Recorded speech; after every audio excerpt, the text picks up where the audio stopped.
La pluie tombe, la piste casse, puis une section résiste.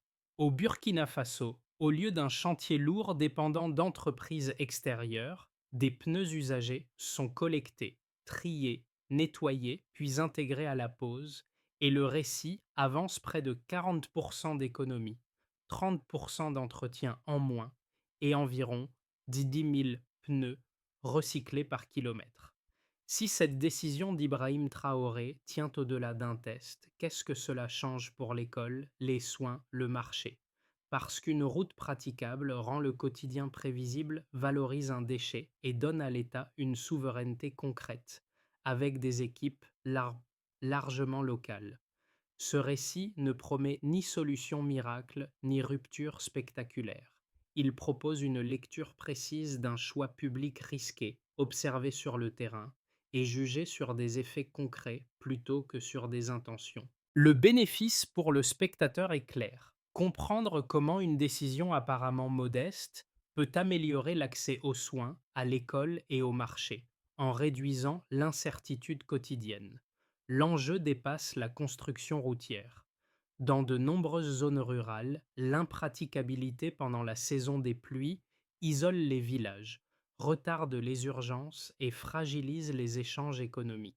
La question centrale n'est donc pas seulement comment construire, mais comment choisir entre dépendance à des modèles importés coûteux et expérimentation locale, moins chères mais incertaines. Ce choix engage des risques visibles. Un échec renforcerait durablement les méthodes dominantes. Un succès ouvrirait une marge de décision nouvelle, budgétaire et politique sans attendre des financements extérieurs aléatoires. La suite examine ce pari sans héroïsation, en suivant la chaîne complète. Idées, tests, preuves et conséquences observables. La route test a traversé la saison des pluies sans se rompre. Le chiffre qui force l'attention est immédiat. Près de 40% de réduction des coûts par rapport aux méthodes classiques, un écart suffisant pour déplacer le débat du scepticisme vers l'examen des faits. Ce premier verrou referme la question ouverte au départ. L'initiative soutenue par Ibrahim Traoré cesse d'être une idée ingénieuse racontée depuis une tribune. Elle devient une démonstration limitée mais observable dans un pays où l'état des pistes rurales conditionne directement la vie quotidienne. Le contexte est celui d'une urgence persistante. Dans de larges zones du Burkina Faso, les voies deviennent impraticables dès que les pluies s'installent. Les villages se retrouvent isolés. Les trajets vers les marchés, les écoles et les centres de santé se transforment en obstacles logistiques. Cette réalité n'est ni abstraite ni nouvelle, mais elle est souvent traitée par des projets lourds, coûteux et dépendant d'acteurs extérieurs avec des délais incertains. C'est dans cet espace contraint que s'insère la solution fondée sur les pneus usagés. Le raisonnement est simple: transformer un déchet abondant en matériau utile, réduire les coûts et limiter la dépendance aux entreprises étrangères. Mais la simplicité apparente masque une équation fragile. Une route qui tient une saison ne suffit pas à créer un modèle. Elle doit résister au temps, s'intégrer aux usages locaux et rester économiquement viable. Dans ce corps, Ibrahim Traoré n'apparaît pas comme un ingénieur providentiel. Il agit comme l'arbitre d'un risque assumé. Accepter que l'idée soit jugée sur le terrain par la boue, la pluie et les usages quotidiens. Si le pari échoue, il consolide les modèles dominants pour longtemps. S'il tient, il ouvre une brèche. À ce stade, le projet n'a pas gagné. Il a franchi une frontière décisive, passer du discours à la preuve et déplacer la discussion vers ce qui peut être mesuré. Le récit quitte les annonces pour suivre un acteur de terrain. Il ne s'agit ni d'un ministre ni d'un expert d'international, mais d'un chef d'équipe locale chargé d'organiser la collecte et la préparation des pneus. Son rôle est discret, presque banal, et c'est précisément ce qui rend le projet lisible. Il doit convaincre les habitants de participer, coordonner des points de dépôt, puis synchroniser le rythme de la collecte avec celui du chantier. La route devient une suite d'actions concrètes, non une promesse abstraite. Autour de lui, les premiers effets apparaissent rapidement. Dans un village de l'Est, une vendeuse de produits agricoles explique que pendant la saison des pluies, le trajet vers le marché se transforme habituellement en pari. La voie expérimentale ne change pas la quantité récoltée, mais elle change la régularité. Quand la piste reste praticable, elle peut planifier, transporter et vendre sans perdre une journée entière à attendre que la boue sèche. Un agent de santé décrit un impact comparable. Avant, une route dégradée retardait les consultations et compliquait les urgences. Après, l'intérêt principal n'est pas la modernité de la chaussée, mais sa continuité au moment où tout lâche ailleurs. Ce détail reconnecte immédiatement la technique à l'essentiel. Accès, fiabilité, confiance. À ce stade, la route n'est pas encore un modèle. Elle agit comme un révélateur. Une infrastructure stable modifie des routines simples avant même de produire des statistiques. En clair, l'essentiel est c'est simple. Quand le passage tient, la vie s'organise. Avant, les pistes cédaient dès les premières pluies. Après, une section test tient et oblige à revoir l'évidence. Cette bascule marque le véritable point de départ du projet soutenu par Ibrahim Traoré, non comme un slogan politique, mais comme une succession d'actes observables. L'activation commence par un geste simple: transformer un déchet en ressource. Des pneus usagés, voués à la décharge ou au brûlage, deviennent l'objet d'une collecte structurée. Des équipes locales sont mobilisées, des points de dépôt apparaissent, les habitants apprennent à trier, nettoyer et préparer les matériaux.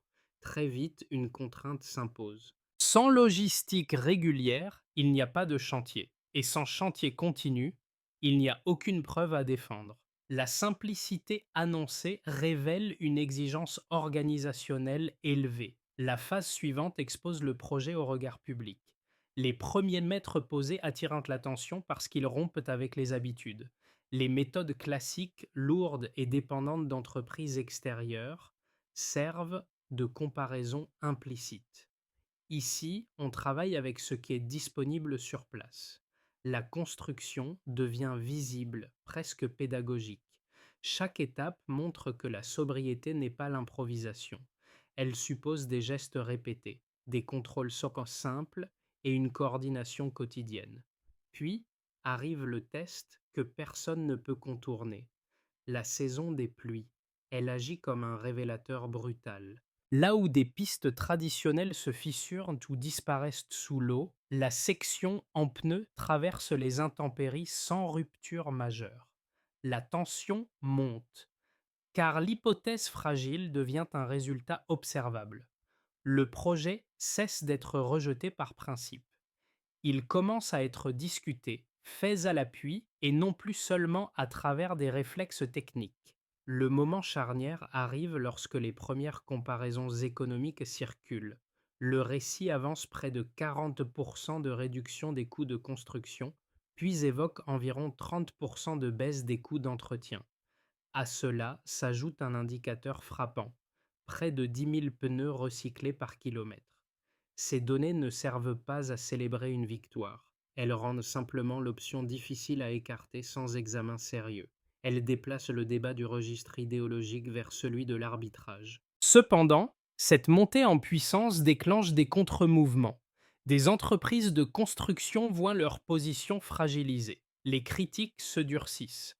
On parle de durabilité à long terme, de sécurité, de normes. Le projet quitte alors le chantier rural pour entrer dans un espace conflictuel où intérêts économiques et crédibilité technique s'affrontent. La route devient un enjeu. Dans ce contexte, Ibrahim Traoré maintient une ligne précise. Il ne présente pas l'initiative comme une solution universelle. Il insiste sur son caractère ciblé, mesurable et perfectible. Le pari n'est pas de remplacer tous les modèles existants, mais d'introduire une alternative jugée sur le réel. C'est là que commencent les répercussions. Une route qui tient une saison ne conclut rien. Elle oblige simplement à regarder autrement ce qui semblait immuable. Le point de comparaison est clair. Les routes rurales classiques absorbent des budgets élevés pour une durabilité souvent limitée, surtout face aux pluies intenses. Avec l'utilisation de pneus recyclés, le récit avance un basculement mesurable, environ 40% de réduction des coûts de construction par rapport aux méthodes dominantes. Cette variation signifie qu'à enveloppe budgétaire constante, davantage de kilomètres peuvent être rendus praticables sans recourir à des financements extérieurs supplémentaires. Ce premier indicateur appelle une précision. La baisse des coûts ne provient pas d'une technologie complexe, mais d'une combinaison d'éléments simples, matériaux disponibles localement, main-d'œuvre issue des communautés concernées et limitation des interventions d'entreprises spécialisées coûteuses. Dans cette logique, Ibrahim Traoré met en avant le chiffre comme un repère, non comme une promesse. Il sert à comparer, pas à convaincre par anticipation. Un second chiffre structure la discussion. Environ 30% de réduction des coûts d'entretien. Dans de nombreux projets d'infrastructure, la maintenance est le point faible. Les routes sont construites puis se dégradent faute de moyens réguliers pour les réparer. Ici, la méthode suggère un déplacement de l'effort, moins d'argent mobilisé au départ et une capacité accrue à maintenir la praticabilité saison après saison, avec des interventions locales rapides. Ce deuxième indicateur modifie la lecture à long terme. Une route qui coûte moins cher à entretenir réduit la dépendance à des cycles de financement imprévisibles. Elle permet de planifier des réparations avant que les dégradations ne deviennent critiques. La continuité d'accès devient ainsi un objectif réaliste et non un vœu récurrent. Un troisième élément donne une échelle concrète à l'impact environnemental. Près de 10 000 pneus recyclés par kilomètre. Ce volume transforme un déchet encombrant, souvent brûlé ou abandonné, en ressource utile. La route cesse d'être uniquement un ouvrage de transport. Elle devient aussi un outil d'économie circulaire. Cette dimension n'est pas accessoire. Elle relie infrastructure, environnement et emploi local dans un même geste. Ces trois chiffres ne prétendent pas clore le débat. Ils déplacent simplement la discussion. Il ne s'agit plus d'opposer une idée ingénieuse à des standards établis, mais de comparer des performances observées à des pratiques dominantes. Dans ce cadre, Ibrahim Traoré insiste sur un point. La preuve est partielle, mais cohérente. Les économies, la résistance observée et l'impact environnemental dessinent une option difficile à ignorer tout en laissant ouverte la question essentielle. Cette équation tient-elle au-delà du pilote?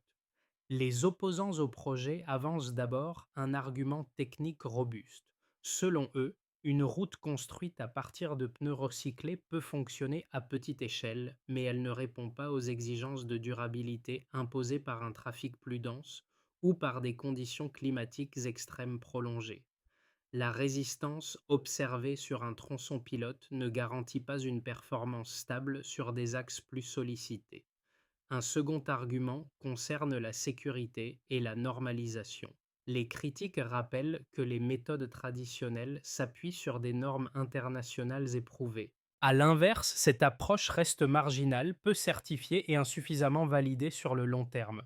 Sans cadre réglementaire clair, ni évaluation indépendante durable, généraliser la méthode exposerait l'État à des risques juridiques et financiers non négligeables. Ces objections ne sont pas infondées. Elles rappellent qu'aucune innovation infrastructurelle ne peut être jugée sur un succès initial. La réponse des défenseurs du projet s'appuie alors sur un contrepoint précis. Les routes concernées ne visent pas des autoroutes ni des axes à trafic intensif. Elles ciblent des voies rurales où la priorité est la praticabilité pendant la saison des pluies. Le critère central n'est pas la vitesse mais la continuité d'accès. Dans ce cadre, Ibrahim Traoré ne nie pas les limites. Il les intègre au raisonnement. La méthode n'est pas présentée comme universelle, mais comme adaptée à un usage ciblé avec des coûts, des matériaux et des compétences locales. Le débat se déplace ainsi d'une opposition binaire vers une question opérationnelle.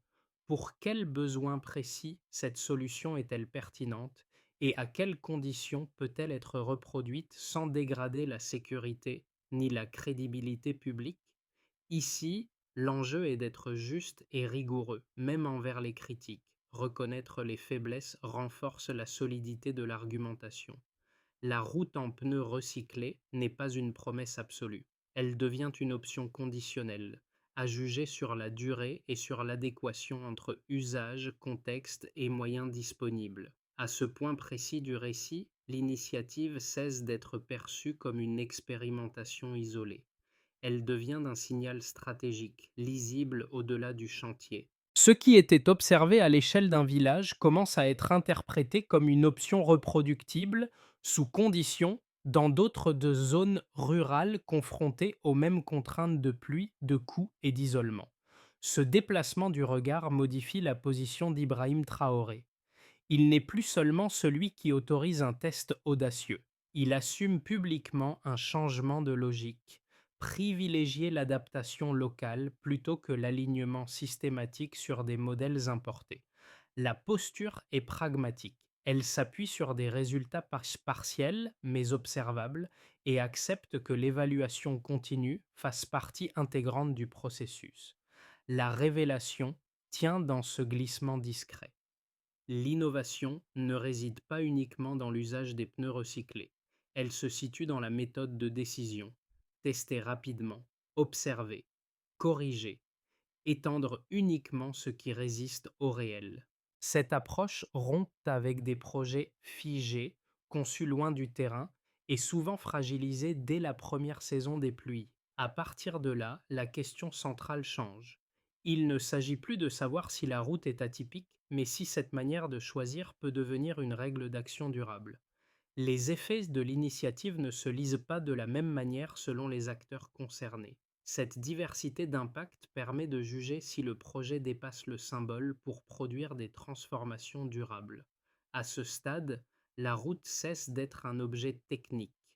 Elle devient un facteur de réorganisation sociale, économique et politique assumé par Ibrahim Traoré comme un choix testable plutôt qu'un dogme. Du côté des institutions nationales, l'enjeu est d'abord budgétaire et stratégique. Une réduction d'environ 40% des coûts de construction modifie les arbitrages publics. À ressources constantes, l'État peut envisager davantage de connexions rurales sans dépendre entièrement de financements extérieurs. Cette marge de manœuvre renforce la capacité de décision. Dans cette optique, Ibrahim Traoré ne cherche pas à opposer une solution locale aux standards internationaux, mais à élargir l'éventail des options crédibles. L'effet est discret, mais structurant. Il redonne de la latitude là où les contraintes budgétaires dictaient jusqu'ici les choix. Du côté des acteurs économiques locaux, notamment les petits commerçants et producteurs agricoles, la conséquence est plus immédiate. Une route praticable pendant la saison des pluies ne promet pas une hausse soudaine des revenus, elle réduit l'incertitude. Pouvoir rejoindre un marché sans attendre des jours que la piste sèche change la planification, la régularité des échanges et la gestion des stocks. Cette stabilité pèse lourd dans des économies rurales fragiles. Pour les populations, l'impact se mesure en continuité d'accès. Accès à l'école, aux soins et aux services administratifs. Quand une route tient au moment où les autres cèdent, elle transforme des gestes ordinaires en routines fiables. Ce gain de prévisibilité renforce un sentiment rarement mesuré, la confiance. Les habitants n'adaptent plus leur vie à l'état de la piste, ils intègrent la route comme une constante. Enfin, pour les observateurs extérieurs, l'initiative agit comme un révélateur. Elle interroge la définition même de l'innovation. Ici, il ne s'agit ni de haute technologie ni d'importation massive, mais d'une réorganisation des ressources disponibles. Le recyclage d'environ 10 000 pneus par kilomètre attire l'attention sur une convergence entre infrastructures, environnement et emploi local. Dans cette lecture, Ibrahim Traoré apparaît comme le porteur d'un cadre de décision exportable plus que d'une technique unique. Ses conséquences ne constituent pas une victoire définitive. Elles dessinent un champ de possibles. La route ne change pas tout. Elle change suffisamment pour obliger à regarder autrement ce qui semblait immuable. À court terme, l'initiative peut suivre plusieurs trajectoires distinctes sans qu'il soit nécessaire d'en prédire la probabilité. Le premier scénario, dit de base, repose sur une consolidation progressive. Les tronçons pilotes sont stabilisés, puis étendus par grappes dans les zones rurales où la praticabilité pendant la saison des pluies constitue l'enjeu principal. La méthode avance sans rupture. Villages, axes secondaires, connexion vers marchés, écoles et centres de santé. L'attention se déplace vers des règles de qualité, des routines de maintenance et une organisation fiable de la collecte. Dans ce cadre, Ibrahim Traoré gagne du temps. Il ne cherche pas à convaincre par un discours, mais par l'accumulation de preuves fonctionnelles. Un scénario plus optimiste verrait l'expansion s'accélérer, l'adhésion locale se renforce, la visibilité médiatique requalifie l'initiative en référence de développement sobre et les centres de collecte se multiplient. Les, les formations s'élargissent, l'emploi local se consolide et les économies réalisées sur la construction et l'entretien libèrent des marges pour d'autres priorités publiques. La méthode commence alors à dépasser le cadre national. D'autres pays confrontés à des contraintes similaires observent et comparent. Le projet cesse d'être un cas isolé pour devenir une option étudiée. Un troisième scénario, plus heurté, repose sur une montée des résistances. Les critiques techniques et réglementaires s'intensifient. Des fragilités logistiques apparaissent, flux de pneus irréguliers, coordination locale inégale, accès limité à certaines zones. Une défaillance visible suffit à fragiliser la confiance. L'initiative se fige à l'échelle de quelques régions et perd sa capacité d'entraînement. Le récit bascule alors du potentiel vers la prudence. Quel que soit le chemin, une recommandation de lecture s'impose. Juger la méthode sur la chaîne complète. Si la collecte, la transformation, la pose et l'entretien restent cohérents, la promesse tient. Si un seul maillon cède, l'ensemble du modèle est remis en question. Dans cette perspective, la valeur du projet ne réside pas dans la certitude, mais dans la capacité à apprendre rapidement et à ajuster sans renier les contraintes du réel. À ce stade, l'enjeu cesse d'être institutionnel pour devenir personnel. Le projet ne demande pas aux spectateurs d'évaluer une technique, mais de reconnaître des effets concrets qui résonnent avec des situations ordinaires. Quand une route reste praticable pendant la saison des pluies, la première conséquence est le temps. Moins d'heures perdues, moins de trajets annulés, moins de décisions suspendues à la météo. Pour une famille, cela signifie pouvoir planifier une consultation médicale sans parier sur l'état de la piste. Pour un élève, rejoindre l'école avec régularité au lieu d'alterner présence et absence. Pour un petit commerçant, écouler une production au moment opportun plutôt que d'attendre que l'accès redevienne possible. Aucun de ces changements n'est spectaculaire pris isolément. Ensemble, ils transforment la manière d'habiter un territoire. Un autre effet, plus discret, concerne la confiance. Lorsque les habitants participent à la collecte et à la mise en place, ils comprennent la logique du projet. La route n'est plus un objet d'extérieur dont on subit l'état. Elle devient un bien collectif dont on connaît les limites, les conditions d'usage et les modalités de réparation. Ce passage d'une dépendance passive à une implication active modifie la relation au développement. Dans cette perspective, Ibrahim Traoré n'apparaît pas comme une figure lointaine. Il incarne une décision qui relie des choix publics à des gestes quotidiens. Le spectateur n'est pas invité à admirer une innovation, mais à observer ce qu'elle permet concrètement quand elle fonctionne là où tout échouait auparavant. L'impact le plus durable n'est peut-être pas la route elle-même, mais la capacité retrouvée à prévoir, organiser et décider. Pour que l'initiative dépasse le stade du pilote et s'inscrive dans la durée, plusieurs étapes doivent s'enchaîner avec cohérence. La première concerne l'organisation de la collecte. Sans flux régulier de pneus usagés, la méthode perd son socle. Cela implique des points de dépôt identifiés, des circuits de récupération stables et une coordination locale capable d'absorber les variations saisonnières. La réussite ne dépend pas d'un stock ponctuel, mais d'une capacité continue à alimenter les chantiers. La deuxième étape porte sur la transformation. Trier, nettoyer et préparer les pneus requiert des gestes précis et reproductibles. Des formations ciblées évitent l'improvisation et garantissent une qualité homogène. Cette phase conditionne à la fois la durabilité de la route et la crédibilité de la méthode face aux critiques techniques. Ici, Ibrahim Traoré met l'accent sur des compétences locales transmissibles, plutôt que sur des équipements lourds. Vient ensuite la pose qui doit rester alignée avec l'usage visé. Les axes concernés ne sont pas conçus pour un trafic intensif, mais pour assurer une praticabilité constante pendant la saison des pluies. Maintenir cette adéquation entre conception et usage réduit les risques de surpromesses et d'échecs visibles. La quatrième étape, souvent négligée, est l'entretien. Une route qui tient doit pouvoir être réparée rapidement avec les mêmes ressources locales. Des routines simples, intégrées aux communautés, permettent d'intervenir avant que les dégradations ne deviennent critiques. Enfin, la mesure relie l'ensemble.